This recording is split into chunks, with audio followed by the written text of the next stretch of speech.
Minister, Your Excellencies, ladies and gentlemen. Thank you for the invitation to speak here this afternoon at a seminar on the Lisbon Treaty. And I suspect by the 3rd of October we will be the most knowledgeable country in Europe on the Lisbon Treaty. And I'm not sure that I could ever face going to that city again, because by the time we're finished with this, we'll have all been Lisboned out. And I think it's important to recall that this treaty is a very, very long time in the making. And there's a lot of debate as to when it started, but I would date it from May 2000, when a former German Foreign Minister, Joschka Fischer, made a very important speech on the future of Europe at the Humboldt University in Berlin, where he talked about the need to democratise the EU and for the EU to come to terms with the fact that it was going to be a much larger entity. And then that went into the Laeken Declaration. And then for the first time ever, when it came to treaty change in the EU, there was a very open process, the Convention. And it meant that it wasn't just diplomats and ministers who were involved, but parliamentarians from across Europe, MEPs from the European Parliament, the NGOs were involved in the outer circle. There was this great big collection of, it was in a sense a hothouse of ideas. And it was the most open, most democratic and most participative organisation of any European treaty since the EU was established in the 1950s. And so I find it difficult when I see this treaty portrayed as a treaty that was produced by an elite in rooms without windows, because it really wasn't. It was a treaty that was debated about, that was thought through, that there was a lot of high quality deliberation and very open. And finally, and I think most importantly, I would say to all of us in Ireland, is that the Irish presidency in 2004 put the stamp in the end on this treaty, on the constitutional treaty. It was an Irish presidency that brought it home.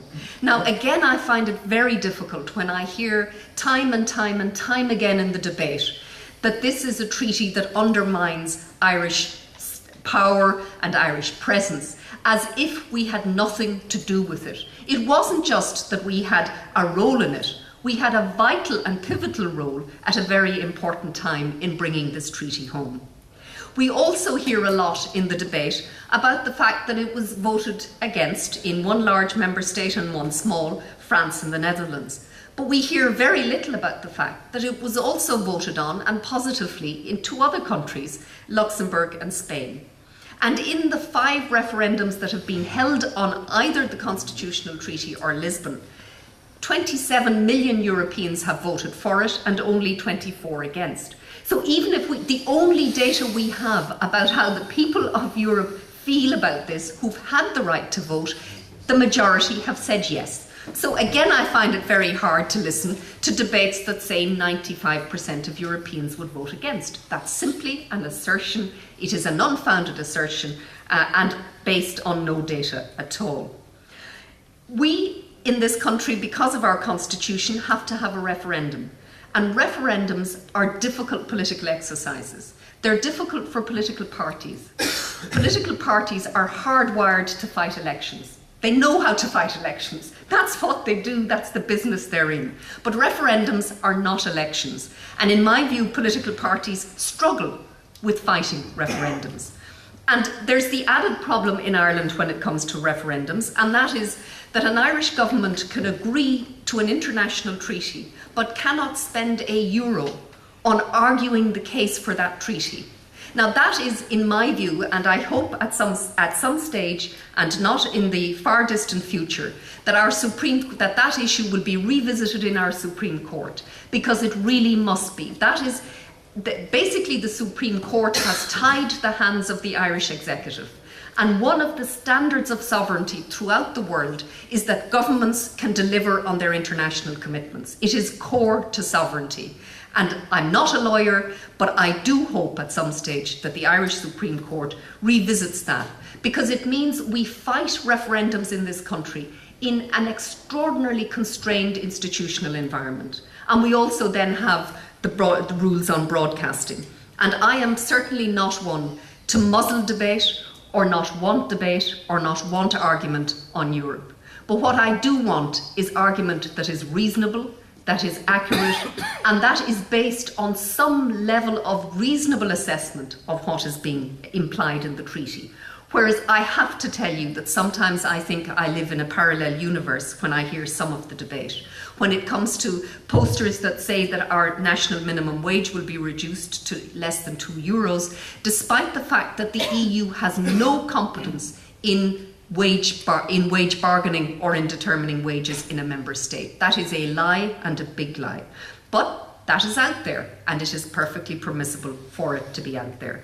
So I think when it comes to a referendum in Ireland, we are fighting in a very constrained institutional environment, in an extraordinarily constrained institutional environment, and obviously EU treaties don't help us in terms of being user-friendly. They're not the sort of easy 3-minute assessment, and that you get the bullets and you get it out there and you can really say what it is. Also, for those who oppose a European treaty, all they have to do is pick out bits. And I am, it's Article 52 of the Charter, or it's Article this, or it's Article that. And most of the time, the people who make these claims about these articles can't get past the second sentence on them because they haven't really, the basis on which their judgment is made is not, often not very sound. That's not always the case, but there's certainly evidence of that being the case in many instances. So then it comes to Lisbon itself. Again, I'm very struck in listening to the debate that Lisbon is portrayed somehow as a bad treaty. The Irish are told, well, don't vote again for that bad treaty. And again, we look at the Lisbon Treaty and how would you assess a treaty? Well, the first thing I would say about European treaties is that they're absolutely essential to providing a framework of rules for all member states. If we think about what the EU is, it is a group of 27 states that commit to each other to engage in public policy making about issues that really matter. 27 countries is a lot of countries, and in order to do that, they must feel comfortable in doing it. And in order to be comfortable, it has to have rules. And the treaties give us rules, give us institutions, and give us predictability, so that when the minister goes to Brussels, he isn't ambushed. He knows what the rules are. He knows that the Commission can't do X, Y, and Z, or that another member state can't do X, Y, and Z. He knows the framework on which he is negotiating for Ireland, and that is really important. So treaties do matter. They give us predictability, they give us framework, and they help countries overcome the vulnerability of engaging in public policy in such a complex way. So treaties do matter to this system. And then let's move to look very briefly at the Lisbon Treaty. Is it that awful treaty that is sometimes proclaimed? Well, the first thing I would say about it, and I think we should ask about any European treaty, does it make the European system more democratic and more accountable to the citizens of Europe? And I would have thought that unequivocally one can say yes to that question. That each European treaty has slowly but surely made the EU more democratic and more accessible to its citizens. And this one does as well. It's not the end of the story. It's not at nirvana, but then when I look at political systems, I don't think I've seen a perfect political system so far. In terms of the elements that matter, I think that the granting of more power to national parliaments is really important, because one of the things that has to happen in European integration today is that the member states bring it back home. There's got to be a level of accountability, and it's not just about Ireland, but it's about every country in Europe, so that when executives sign up to agreements at European level, that the domestic parliaments are engaged in the process, know about the process, act as watchdogs for the process, act as conduits of accountability for the process, and also guard against the inevitable tendency on occasion to over-regulation at the European level. So I think national parliaments